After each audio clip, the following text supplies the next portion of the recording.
Tem que ser cheio de glória, porque Ele é merecedor de glória. Amém? Texto bastante conhecido, 2 Reis, capítulo 20, do 1 ao 11, diz assim: Naqueles dias adoeceu Ezequias de morte, e o profeta Isaías, filho de Amós, veio a ele e lhe disse: Assim diz o Senhor, ordena a tua casa, porque morrerás e não viverás.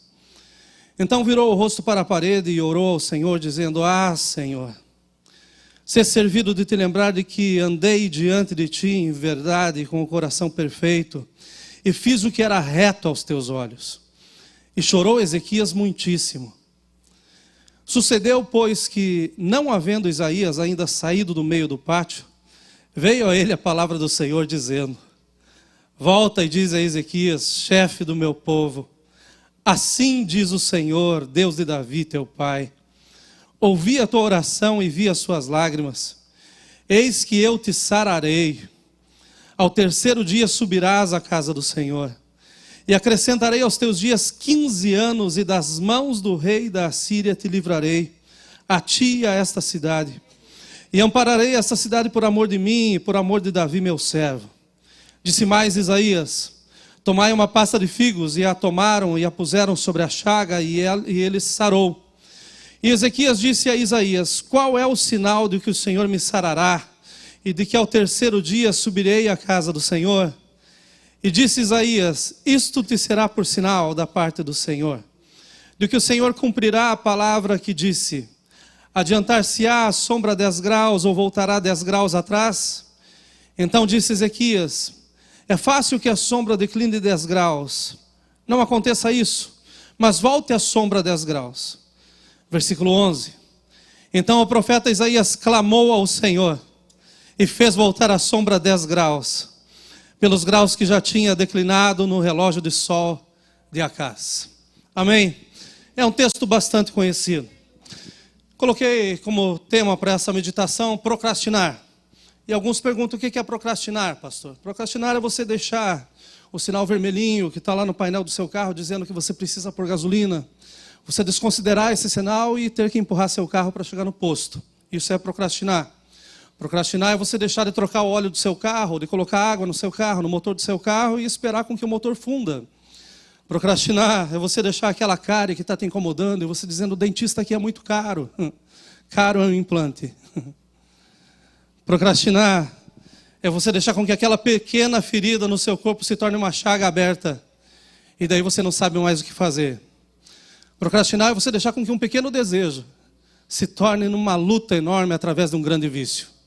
Procrastinar é você simplesmente deixar para o dia de amanhã, ou deixar com que as coisas sejam resolvidas pelo tempo. E eu te pergunto, você que procrastina, o tempo resolve?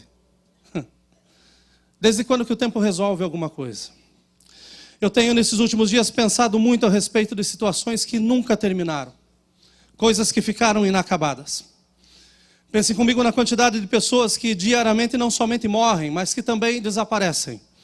Nós compramos as caixas os leites no supermercado e normalmente tem uma face nova todo dia de uma criança que desapareceu, uma criança que sumiu, um jovem que está desaparecido. Mas todas as vezes que eu tenho pensado nisso, não nas pessoas que morrem, mas nas que desaparecem, chega na minha cabeça o motivo dessa mensagem. Quantas dessas pessoas saíram de casa dizendo assim: olha, depois nós falamos. Agora eu não tenho tempo para isso. Olha, eu vejo isso depois.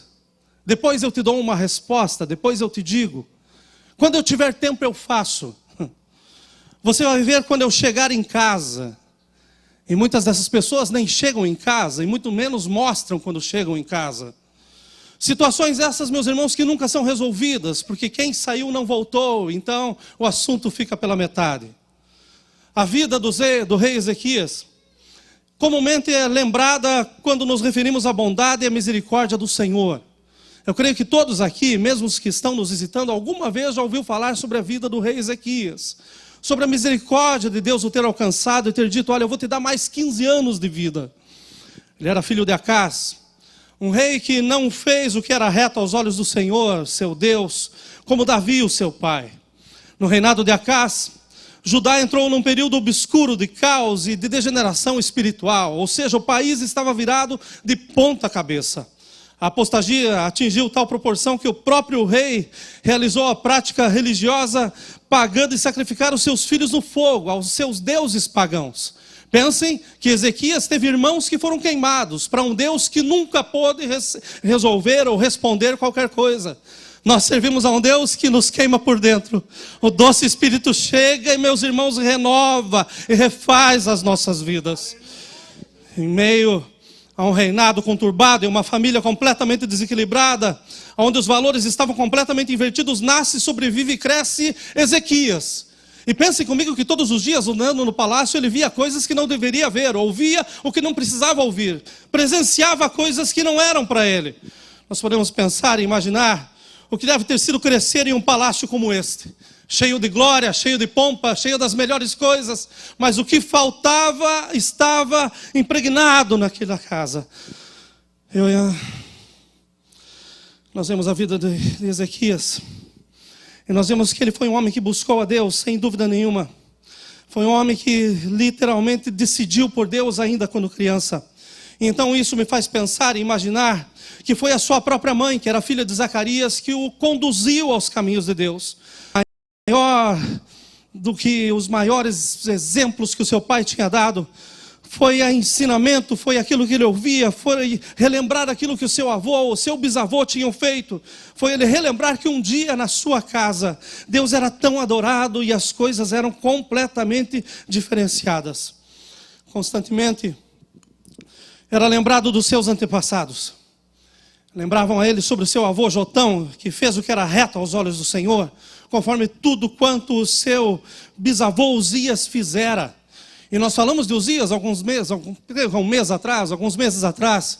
E Uzias foi um homem que fez tantas coisas, cresceu tanto que infelizmente não coube ele mesmo dentro de si. E tampouco Deus, e no final da sua vida, ele mesmo tentou fazer o trabalho de Deus. Mas era bisavô desse menino. Eu creio que a base na vida de Ezequias, para que quando ele chegasse ao reino, não era para que ele se preocupasse com a popularidade, mas era sim para ele agradar a Deus. Nós cantamos hoje de um Deus que nos ama. E eu creio que se tem algo que nós devemos fazer na nossa vida é tentar agradar ao nosso Deus. Os nossos passos devem ser passos firmes para que Ele possa olhar e dizer: ah, eu me comprazo na sua vida. Tá, esse menino agora chegando a uma posição muito grande, chegando à posição de ser o rei, de ser o governante da sua nação. E o que ele traz dentro de si é algo tão grande que ele precisa literalmente ter que colocar para fora. Ele começa a quebrar os altos, ele tira os altos do meio do povo, ele quebra as estátuas, ele acaba com os bosques, ele faz em pedaços aquela serpente de metal que Moisés tinha feito para salvar o povo, mas agora o povo estava se matando na frente da serpente, queimando os incensos, adorando a própria serpente. Ele acaba com essa serpente, ele destrói essa serpente. Ele fala: olha, nós não precisamos dar idolatria a ninguém, nós precisamos adorar a Deus, simplesmente a Deus. Nós não precisamos nada entre nós e Deus, Deus é tudo para nós. Pensem que ele não estava tendo popularidade, porque o povo estava com a sua visão completamente virada. Mas ele não estava preocupado com o povo, ele estava preocupado era com Deus. O trabalho que ele tinha era trazer Deus uma vez para dentro da sua nação. Um trabalho muito grande. Um trabalho tão grande que para um homem só efetuar era muita coisa. Mas ele não teme. Ele era consumido por esse desejo de ver a Deus no seu reino e nunca pela posição. Pense no tempo, pense na dedicação, pense no empenho pessoal desse homem. Pense nas renúncias para ver a purificação do templo. Ele restabeleceu o culto a Deus, que era algo que a nação inteira tinha se esquecido. Ele não só restabeleceu o culto, como ele convocou toda a nação, dizendo: olha, nós vamos celebrar a Páscoa fora de tempo, porque aquilo que era para a nação havia esquecido. E então ele disse: não, nós precisamos uma vez mais sacrificar diante do nosso Deus. Nós precisamos uma vez mais nos render diante de Deus e entender que é Ele que está nos dando vida. Ah, esse homem se dedicou com uma paixão tão profunda. Ele se entregou com tudo aquilo que ele tinha. E ele disse: olha, não tem limites, eu preciso trazer Deus para perto. Ah, esse homem era tão usado, meus irmãos, que tudo aquilo que ele fazia, Deus o prosperava. E como consequência disso, Deus faz um milagre tão grande no meio do povo, que Ele livra o povo do exército da Síria, sem ao menos eles terem que pegar em uma arma.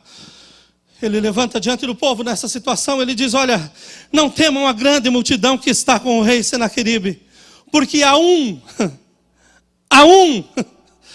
E quando nós temos um, meus irmãos, nós não precisamos de mais ninguém.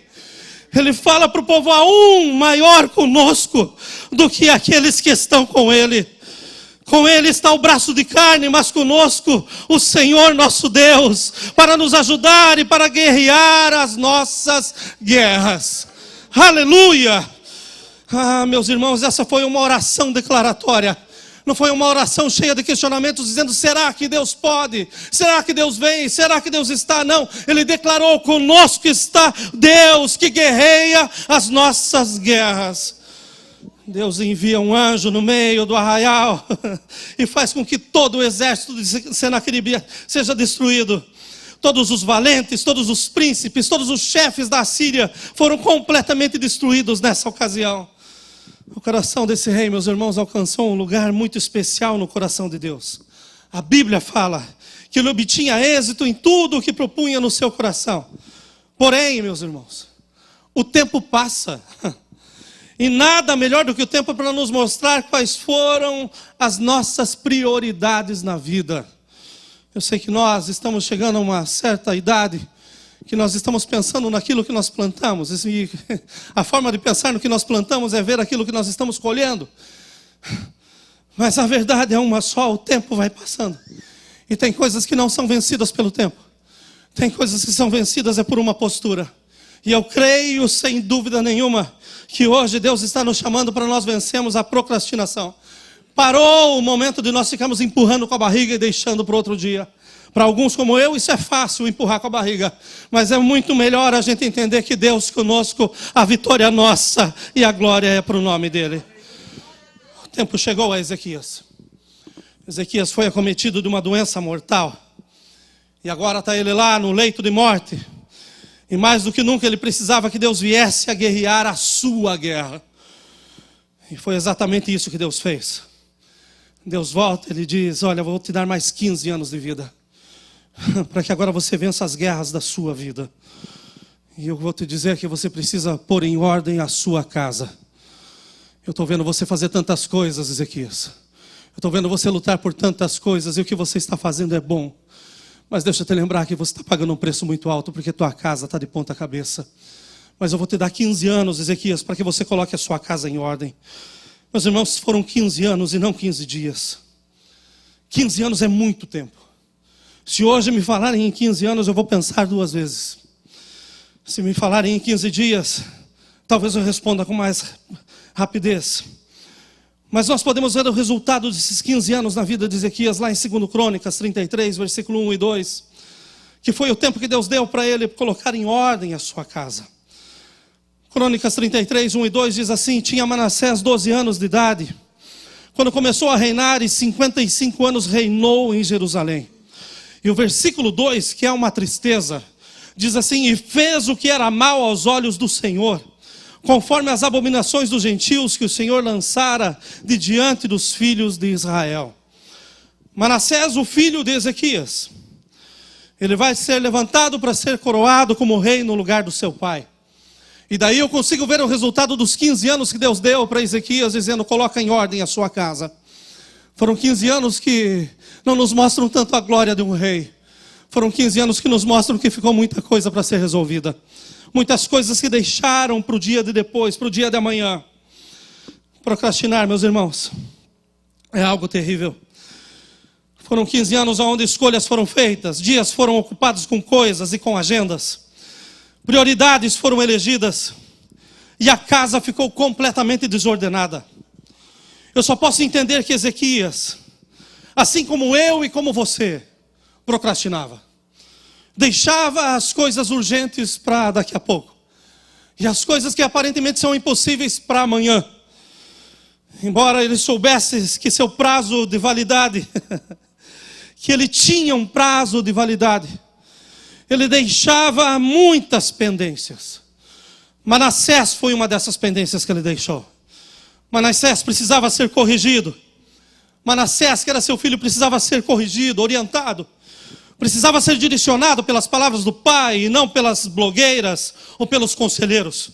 Manassés, que era seu filho, precisava do colo do pai. Manassés, que era seu filho, precisava ouvir as palavras do pai. Manassés, que era seu filho, precisava saber os passos do seu pai e seguir os mesmos passos. Ele precisava ouvir de seu pai. Ele precisava do tempo do seu pai. Precisava da orientação do seu pai. Porém, o pai sempre achava que amanhã daria tempo. Como dizem, ele empurrava com a barriga. Meus irmãos, se eu tenho 15 anos de vida, eu sei que eu tenho prazo de validade. E eu não vou poder desperdiçar um dia. Agora vocês pensem que Ezequias, que era rei, Ezequiel que era o rei, Ezequias que era o rei. Sabendo que ele tinha 15 anos, ele foi deixando coisas importantes para fazer depois. Qual é a nossa situação hoje? Que não sabemos se vamos estar aqui no próximo segundo, no próximo minuto. Como que nós podemos dizer assim, amanhã faremos, amanhã resolveremos. Quando eu voltar eu resolvo, quando eu chegar nós conversamos. A verdade, meus irmãos, é que nós não temos tempo. O dono do tempo nos tem nas suas mãos. E nós precisamos entender que tudo aquilo que chegar às nossas mãos, nós devemos fazer sim, e fazer para a glória do seu nome. Procrastinar significa adiar, postergar, demorar, deixar para depois. A questão é que estamos há milhares de anos de Ezequias. E hoje a procrastinação é considerada uma síndrome, podendo ser considerada sintomática ou psicológica. A síndrome da procrastinação. A ciência, ela cresce. O comportamento é o mesmo. Mas hoje em dia tem pessoas que têm que ser estudadas. De vez em quando eu recebo alguns posts, algumas mensagens e dizem assim, olha, os brasileiros têm que serem provados pela NASA, de tanto que inventam. Mas no campo da procrastinação, meus irmãos, não tem nada novo. É tudo igual. É você simplesmente deixar para trás. Você simplesmente fazer que não existe. É simplesmente você continuar andando em cima das coisas que precisam ser resolvidas. Mas deixa eu te lembrar que talvez não tenha um caminho de volta para que você possa resolver. Essa síndrome pode ser sintomática ou pode ser psicológica. Ela pode ser uma forma de você reagir ou pode ser algo que você criou. A tua mente diz que você é assim, que você vai morrer assim. Mas hoje nós estamos diante do Rei dos Reis e do Senhor dos Senhores. E não importa se é sintoma, não importa se é psicológico, o Senhor Jesus está aqui. E hoje tem cura para o seu povo. Hoje tem um momento para que nós possamos glorificar o nome do Senhor. Ela pode estar ligada à depressão. A procrastinação pode estar ligada à depressão. E é um dos sintomas mais visíveis da depressão. A pessoa não quer fazer nada, quer ficar simplesmente isolada. Pode ser um comportamento irracional. Pode ser fruto de baixa autoestima. Ou pode ser também fruto de ansiedade. Aquela pessoa que quer resolver tudo ao mesmo tempo e que acaba deixando coisas para trás porque não consegue fazer tudo ao mesmo tempo. E a palavra de Deus nos orienta que nós devemos lançar sobre Ele toda a nossa ansiedade, porque Ele tem cuidado de nós. Nós precisamos entender nessa manhã, meus irmãos, que Deus ainda hoje guerreia as nossas guerras. Deus ainda hoje guerreia as nossas guerras. Mas nós devemos fazer a nossa parte. Ele não vai enviar anjo para falar aquilo que você precisa falar, pai. Ele não vai mandar um pastor para falar o que você precisa dizer para o seu marido, minha irmã. Ele não vai comprar a aliança que você já deveria ter comprado, lindão. Fica enrolando 15 anos para dizer, para ver se ama. Ele não vai pedir a sua companheira ou seu companheiro em casamento, sendo que é você que deve fazer isso. Ele não vai vir aqui te matricular numa escola de inglês, sendo que a necessidade é sua. Ele não vai levantar às 4 da manhã para procurar um trabalho para você. Ele não vai colocar comida na sua boca. Ele não vai sarar o seu relacionamento por você. Tampouco ele vai educar o seu filho ou pôr juízo na cabeça da sua filha por você. Mas ele está te dando tempo e condições para fazê-lo. Efésios 5,16 diz assim: remindo o tempo, porque os dias são maus. E eu tenho falado com muitas pessoas que já não estão acreditando que já estamos em fevereiro. E no meu coração eu já estou celebrando a Páscoa.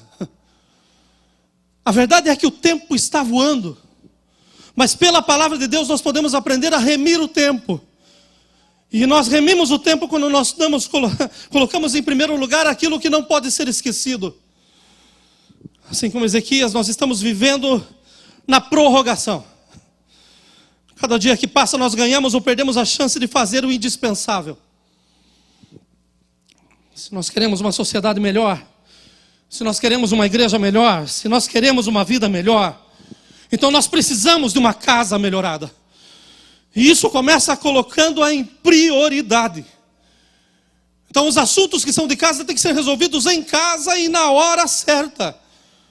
Não adianta pensar que o tempo vai resolver, o tempo não resolve.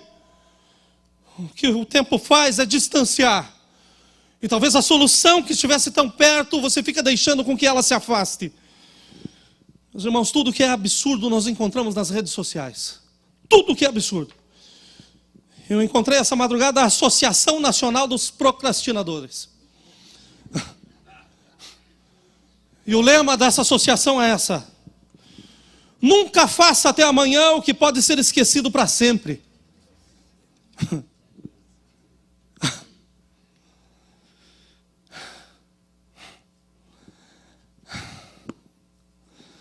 Eu subo nessa manhã como profeta dessa casa. Eu conheço muitas situações que nós temos no nosso meio. Mas eu não vim aqui trazer um recado de Deus para você. Eu vim aqui te trazer a palavra de Deus para nós. Porque essa palavra começa comigo. E a palavra de Deus para nós é essa, meus irmãos: arrependimento e perdão é para hoje, não é para amanhã. Correção e educação é para hoje, não é para amanhã. Sim ou não é para hoje, não para amanhã. Pensemos na procrastinação como se fosse uma árvore. E daí eu vou mostrar para vocês a raiz e quais são os frutos da procrastinação. A raiz dessa árvore é a preguiça. A procrastinação é um tema comum de humor. Nós vimos muito com isso. Essa semana me passaram 2 fotos pelo Zap. E a primeira dizendo assim: urgente. Esse baiano subiu no telhado para se matar e acabou dormindo. Em seguida me mandaram uma outra foto que era dos bombeiros dormindo na calçada, dizendo assim: os bombeiros estão esperando ele acordar para ajudá-lo.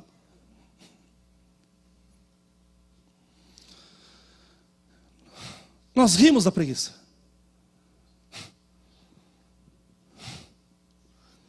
Mas nós precisamos entender que a raiz da procrastinação, ela não nos faz rir.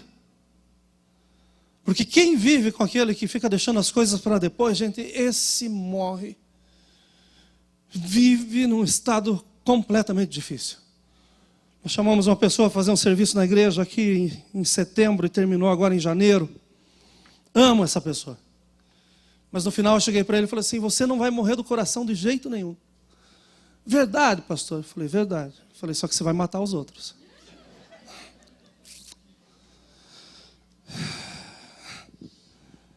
Quem aqui que suporta a preguiça? Ou viver com um preguiçoso ou com uma preguiçosa? O problema é que a preguiça, meus irmãos, não afeta somente aquele que é preguiçoso ou vago.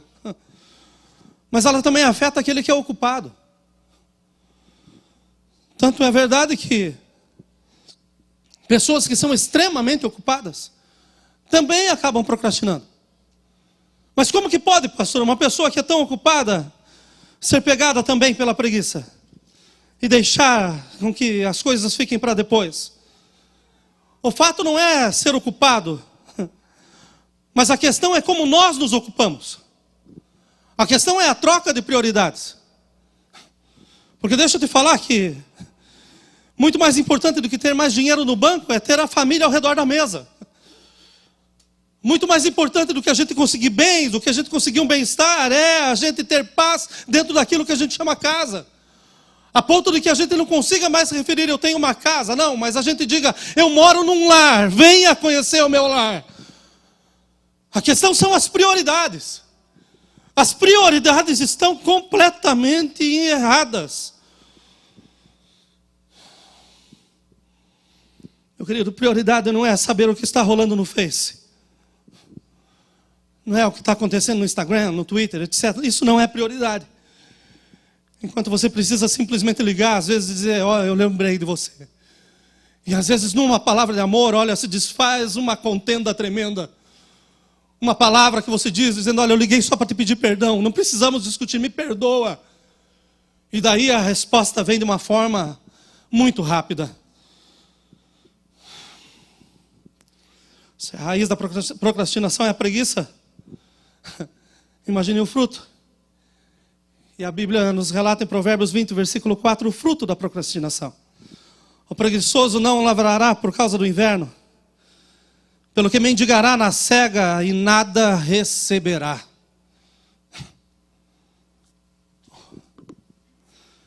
Vamos pensar que a nossa vida é a nossa plantação.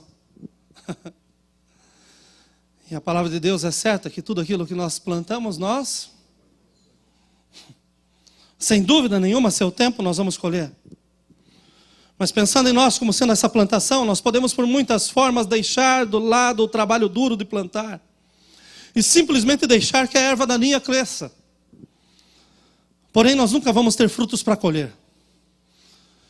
É horrível quando você tem um vizinho que não corta a grama na casa dele. Porque às vezes a vizinhança inteira fica prejudicada. Um limpa a casa, outro não limpa, o outro limpa. Quando você vai ver, o bairro está... É horrível isso. É horrível você simplesmente deixar com que a sua vida cresça o que tiver que crescer. Porque você não tem vontade de trabalhar ou de plantar para que nela venham frutos bons. Remir o tempo no Senhor, meus irmãos, tem tudo a ver com preparar. Preparar a terra. Plantar, meus irmãos, nessa terra. E colher. Se não plantarmos na estação certa, nós nunca colheremos. Em se tratando de procrastinar, mesmo sem plantar, meus irmãos, nós colhemos frutos. E na sua maioria, esses frutos são imperfeitos ou são podres. Porque nasceu de qualquer jeito, cresceu de qualquer jeito. Provérbios 18, 9 diz assim, também o negligente na sua obra é irmão do desperdiçador. Então o problema não é aquele que esbanja simplesmente o seu tempo, né, que faz o que for da forma como der. Não. O problema é quando a gente simplesmente não se importa, quando a gente é negligente.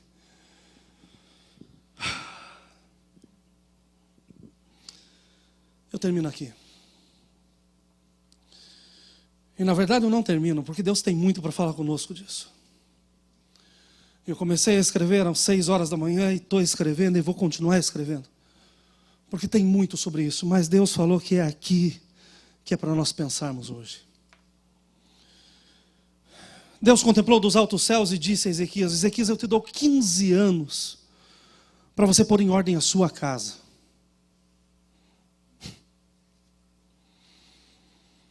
Mas as suas prioridades como rei o consumiram.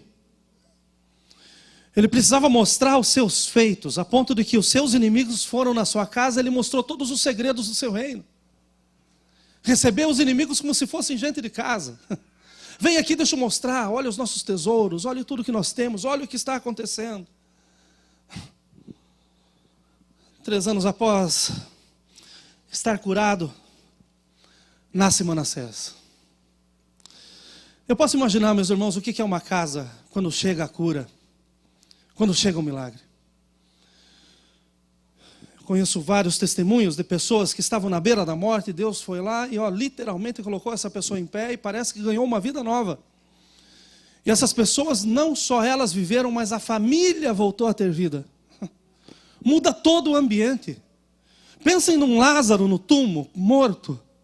Mas chega meu Jesus do lado de fora e diz, Lázaro, sai para fora. Chegou a cura para casa, não foi simplesmente um milagre de ressuscitar, não. Chegou a cura para casa, porque tinha lágrimas de dores dentro de casa. Tinham amigos que estavam com o coração partido, pessoas que eram próximas que estavam sofrendo já pela perca, mas agora volta Lázaro e volta a vida para dentro de casa. Eu posso imaginar o que é uma casa quando chega um milagre. Eu venho de uma casa onde nós víamos a mão de Deus operando de manhã, de tarde e de noite. E eu sei o que é quando você tem testemunhos para contar que aconteceram ali. O ambiente é todo diferente. Eu não posso entender que Deus simplesmente deu 15 anos de vida. Olha, continua vivendo como você quiser, Ezequias. Até aqui você foi agradável, eu sei que você vai continuar fazendo. Não. Deus fala, eu te dou 15 anos, mas coloca em ordem a sua casa. Porque o nosso Deus não é o Deus de hoje, o nosso Deus é o Deus de amanhã, o nosso Deus é o Deus do mês que vem, o nosso Deus é o Deus eterno. Ele sabe todas as coisas. E Ele sabe que aquilo que nós não estamos fazendo hoje pode trazer consequências terríveis no amanhã. Mas eu louvo a Deus pela sua palavra inspirada, pela revelação da sua palavra que chega com o remédio antes que a gente diga, eu tenho um sintoma. E Ele mandou essa palavra para nós hoje porque Ele tem cura para a nossa vida. Ele tem cura para a nossa vida.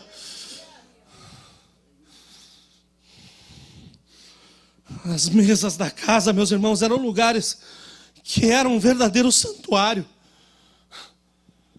Eu lembro que eu chegava em casa desde pequeno, não deixava colocar nem o livro em cima da mesa. Porque ao redor da mesa era o lugar da comunhão com a família. Era um lugar santo, parece que uma cadeira que ficava vazia sempre era Deus que vinha sentar com a gente. Mas hoje a mesa está tão cheia de assuntos, tão cheia de contas, tão cheia de títulos de carro, tão cheia de porcarias, que a família já não se encontra mais e já não tem mais tempo para olhar olho no olho.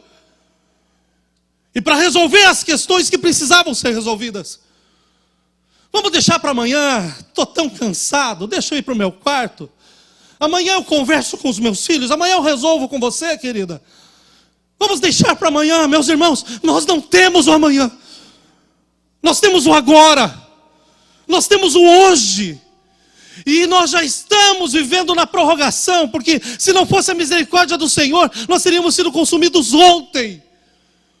Mas Ele nos deu um novo dia, para que a luz dEle volte a brilhar dentro das nossas casas. Para que uma vez mais nós possamos dizer, verdadeiramente o Senhor está no nosso meio. A decisão é nossa. Ezequias tão atarefado, tão cheio de coisas, fazendo tudo o que ele achava que era necessário. A nação inteira precisa louvar esse Deus, precisa buscar a Deus. Mas tem um texto maravilhoso na Bíblia que diz, o que adianta eu ganhar o mundo inteiro e eu perder a minha casa?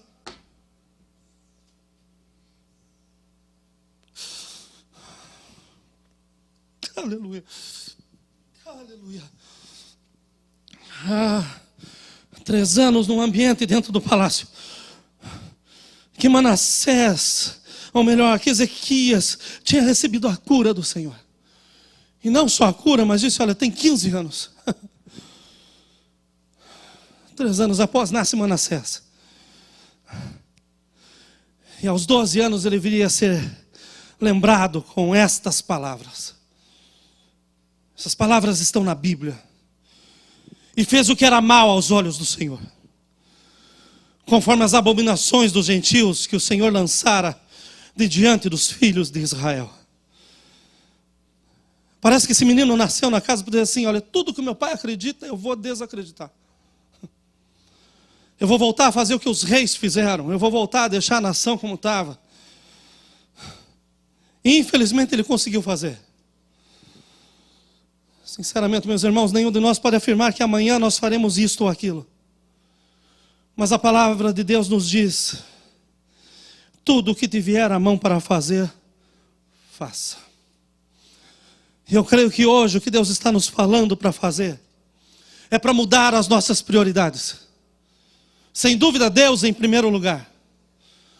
Mas abaixo de Deus está a nossa casa, está a nossa família. E então a igreja. E se a ordem está invertida, então, meus irmãos, hoje é dia de você colocar tudo no lugar. Deus não te deu uma família para que você morra envergonhado, para que eles sejam envergonhados.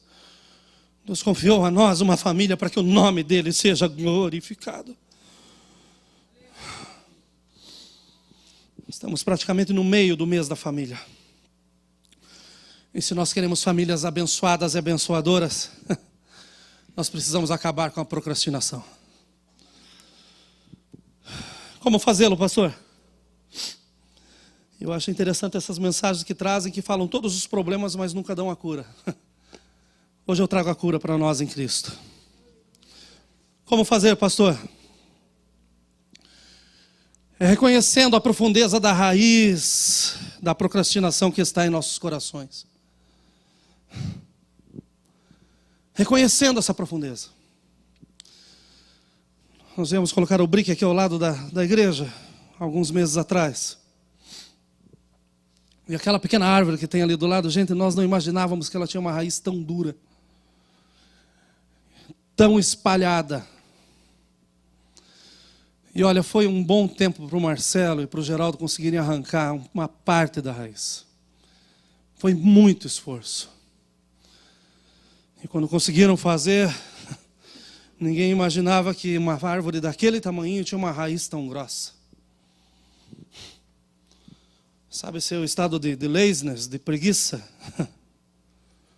A raiz pode ser profunda, pode ser muito grossa.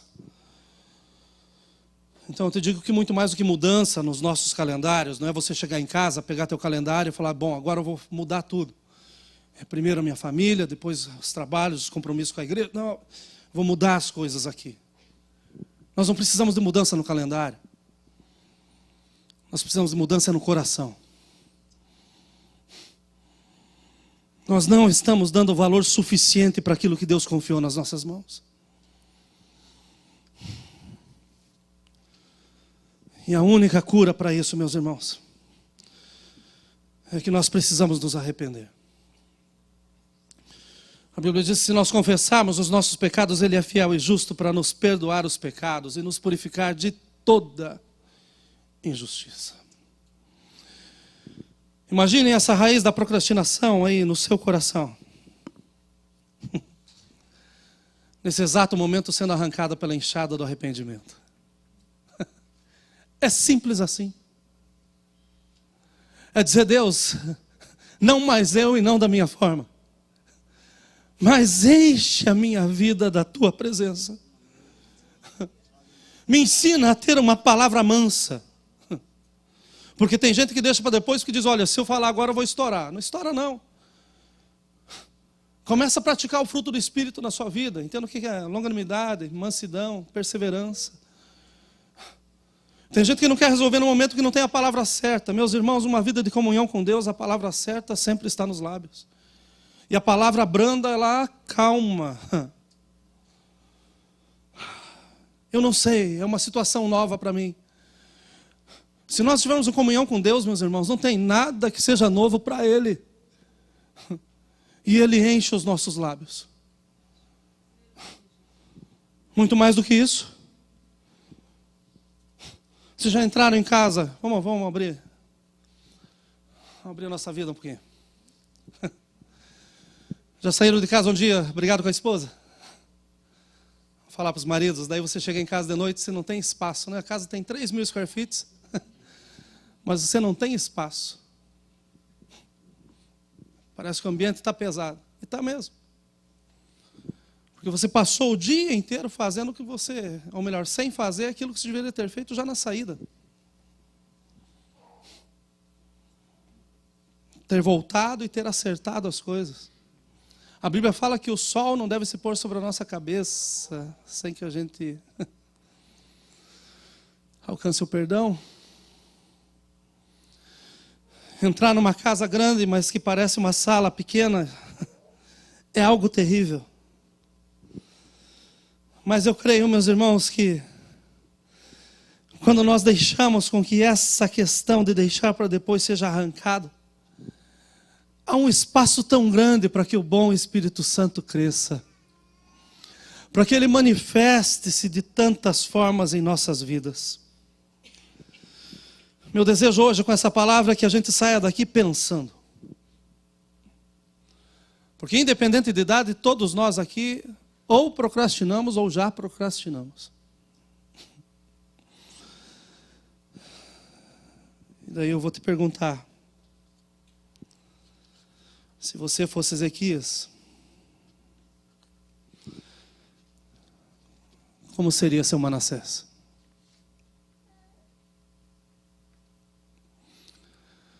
Está aplicando seu tempo na sua família? Naquilo que realmente importa? Ou você está desperdiçando o teu tempo com as demais coisas?